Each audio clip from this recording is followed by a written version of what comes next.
रामपुर नाम के एक गांव में श्याम नाम का एक प्रेस वाला रहता था। श्याम के घर एक पपीते का पेड़ था।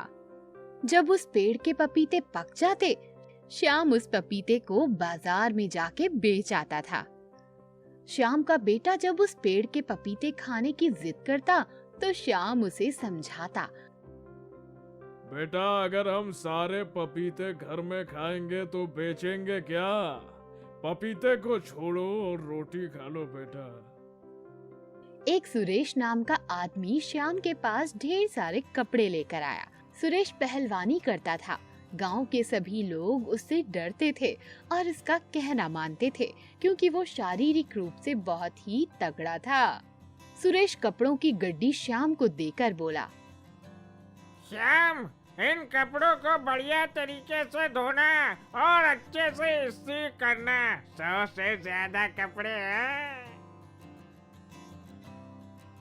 श्याम इतने सारे कपड़े देखकर बहुत खुश हुआ क्योंकि इन कपड़ों से उसे 3-4 हजार रुपए की कमाई होने वाली थी। श्याम और उसकी बीवी और उसके बेटे ने खूब जमकर कपड़े धोए। ठंड में कपड़े धोते धोते श्याम के बेटे को सर्दी, जुकाम और बुखार हो गया। मैं ये कपड़े सुरेश को देकर आता हूँ, उससे पेमेंट ले लेंगे और फिर दवाई लेने चलेंगे। श्याम जब सुरेश के पास पेमेंट लेने पहुंचा तो सुरेश के तो तेवर ही बदल गए।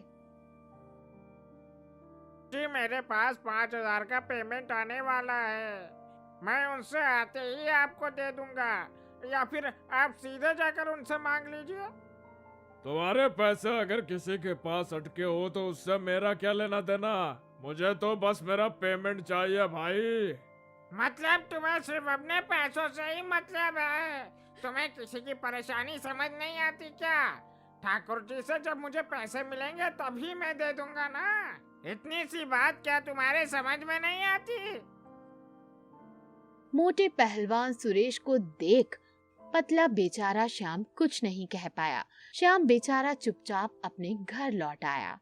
पिताजी, आपको पैसे नहीं मिले तो क्या मेरा इलाज नहीं हो पाएगा? बेटा, ईश्वर सबकी मदद करता है। मैं तुम्हें गर्म पानी में नींबू निचोड़कर पिला दूंगा, उससे भी तुम्हारा बुखार उतर जाएगा। राजू ने अपने बेटे के लिए पपीता तोड़ा। उसने जब पपीता काटा तो उसे अपनी आंखों पर विश्वास नहीं हुआ। पपीते के बीज सोने के थे। श्याम ने पेड़ से और पपीते तोड़े और उन सभी को काट कर देखा तो हर पपीते के बीज सोने के निकले। अरे राजू की माँ! अरे बेटा राजू, जल्दी यहाँ आओ। अरे देखो, हमारे पपीते में सोना निकला है। पपीते से निकले सोने को बेचकर श्याम ने अपने घर को ठीक कर लिया। बाजार में कपड़ों की शानदार दुकान खोल ली। जब सुरेश को पता चला कि श्याम के घर के पपीते से सोने के बीज निकलते हैं तो वो गांव वालों से जाकर बोला, गाँव वालों सुनो, पपीते का पेड़ भले से ही श्याम के घर में है, लेकिन उसमें से निकला हुआ सोना सभी का है, क्योंकि वो गांव की जमीन पर है। तो उसमें से निकला हुआ सोना सब में बांटना चाहिए। अब बताओ, मैं सही हूँ या गलत? सुरेश ने गांव वालों को खूब भड़काया और गांव वाले उसकी बातों में आ गए। सब श्याम के घर जाकर पपीता मांगने लगे। ठीक है, अब से पेड़ पर जो भी पपीता उगेगा उसमें से एक एक पपीता सारे गांव वालों में बांट दिया जाएगा। गांव के लोग श्याम के व्यापार से बहुत खुश थे। उसकी पपीते की वजह से पूरे गांव में सुख समृद्धि आने लगी। लेकिन सुरेश का दिमाग फिर घूम गया। मैं गांव में सबसे ताकतवर इंसान हूँ। इस हिसाब से तो मुझे सबसे ज्यादा अमीर होना चाहिए। तो वो पेड़ श्याम के घर में क्या कर रहा है? उसे तो मेरे घर में होना चाहिए था।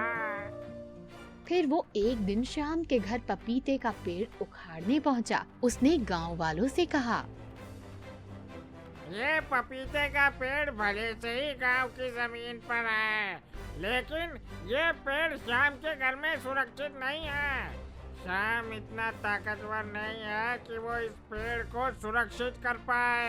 इस गांव में सबसे ताकतवर इंसान मैं ही हूँ, तो ये पेड़ मेरे घर में सुरक्षित रहेगा। मैं इसे अपने घर में लगा लूंगा। सुरेश ने जैसे ही पेड़ उखाड़ा, उस पेड़ के सारे पपीते जमीन पर गिरकर फूट गए और उन पपीतों से काला धुआं निकला जो पूरे गांव में फैल गया। काले धुएं ने श्याम के घर को छोड़कर बाकी सभी घरों को पहले जैसा गरीब बना दिया। देख सुरेश, अगर तूने इस पेड़ को उखाड़ा ना होता तो आज सारे गांव वाले अमीर होते। तेरी वजह से सारे गांव वाले फिर से गरीब हो गए। गांव के लोगों ने मिलकर सुरेश की खूब पिटाई की और सभी गांव वालों ने सुरेश को गांव से बाहर निकाल दिया।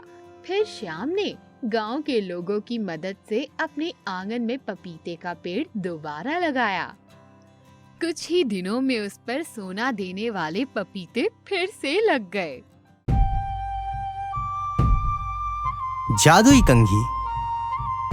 दूर किसी शहर में सांची नाम की एक लड़की रहती थी।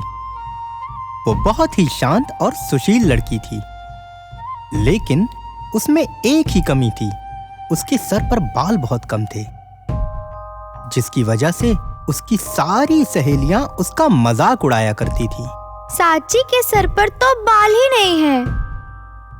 सांची थोड़े ही दिनों में गंजी हो जाएगी। सांची अपने सहेलियों के उड़ाए मजाक को चुपचाप सुन लिया करती थी और बिना कुछ सोचे अपने दोस्तों की मदद किया करती थी। अरे, मैं तो बॉल घर पर ही भूल गई। अब कैसे खेलेंगे? ये लो, मेरे पास दूसरी है। सांची सबके साथ अच्छा व्यवहार करती थी, पर उसके साथ की सभी सहेलियां उससे दूर ही रहती थीं। सब साथ में खाना खाती, खेलती और पढ़ती, पर सांची को कोई भी साथ नहीं रखता था। इसलिए सांची अकेले ही रहती थी। एक दिन सांची ये सब सोचकर रोने लगी। हे भगवान, मैंने तो किसी का बुरा नहीं किया, फिर आपने मुझे ऐसा क्यों बनाया? कोई भी लड़की मुझसे दोस्ती नहीं करती। तभी सांची को किसी की आवाज सुनाई देती है। मत रो सांची। सांची ने आवाज सुनकर देखा तो उसके सामने एक कंघी थी। वो एक बोलने वाली कंघी थी। तुम कौन हो? मैं जादुई कंघी हूँ। तुम्हारे अच्छे काम से खुश होकर मैं तुम्हारे पास आई हूँ। कंघी को बात करते देख सांची बहुत ही हैरान हो गई। क्या तुम सच में मेरी मदद कर सकती हो? मेरे कम बालों की वजह से मेरी सारी सहेलियां मेरा मजाक उड़ाती है। क्या तुम मेरी मदद कर सकती हो? हाँ, मैं तुम्हारी मदद करूँगी। सांची कंघी को साथ लेकर घर आ गई और उससे अपने बालों पर कंघी करने लगी। अकेले में वह कंघी से अपने मन की सारी बातें किया करती थी। पता है कंघी, आज क्लास में टीचर ने टेस्ट लिया था और मुझे पूरे में से पूरे मार्क्स मिले हैं। अरे वाह! लेकिन फिर भी क्लास में मेरा कोई दोस्त नहीं है। सब मेरे साथ बुरा बर्ताव करते हैं। मुझे एक अच्छा दोस्त चाहिए। जादुई कंघी ने सांची की सारी परेशानी ध्यान से सुनी और धीरे धीरे जादुई कंघी के प्रयोग से सांची पढ़ाई में भी आगे हो गई और उसके सर के बाल काले और बहुत ही घने हो गए, जिससे वह बहुत ही सुंदर दिखने लगी। सांची को इस तरह आगे बढ़ता देखकर अब क्लास की सारी लड़कियां उससे बात करना चाहती थीं। वाह सांची, अचानक तुम्हारे बाल इतने घने और लंबे खूबसूरत कैसे हो गए? सांची ने किसी को भी उस जादुई कंघी के बारे में नहीं बताया। एक दिन की बात है, सांची जब अपने घर में जादुई कंघी से बात कर रही थी तो रीना ने उसकी सारी बातें सुन ली। बोलने वाली जादुई कंघी? अच्छा, तो ये बात है। इस जादुई कंघी की वजह से सांची के बाल इतने सुंदर बन गए हैं। अगले दिन जब सांची घर पर नहीं थी तब रीना ने जाकर उसकी जादुई कंघी चुरा ली और वैसी ही उसकी जगह दूसरी कंघी जाकर रख दी। जब सांची घर वापस आई और कंघी से बातें करने लगी तब कंघी ने कोई जवाब नहीं दिया। जादुई कंघी ने बोलना क्यों बंद कर दिया? ये क्या हो गया? क्या मुझसे कोई गलती हो गई है? उधर रीना ने जैसे ही उस कंघी से अपने बाल बनाए, उसके सारे बाल टूट कर गिरने लगे। जब उसने आईने में अपने आप को देखा तो वो रोने लगी। हे भगवान, मेरे बाल! अब मैं बाहर कैसे जाऊंगी?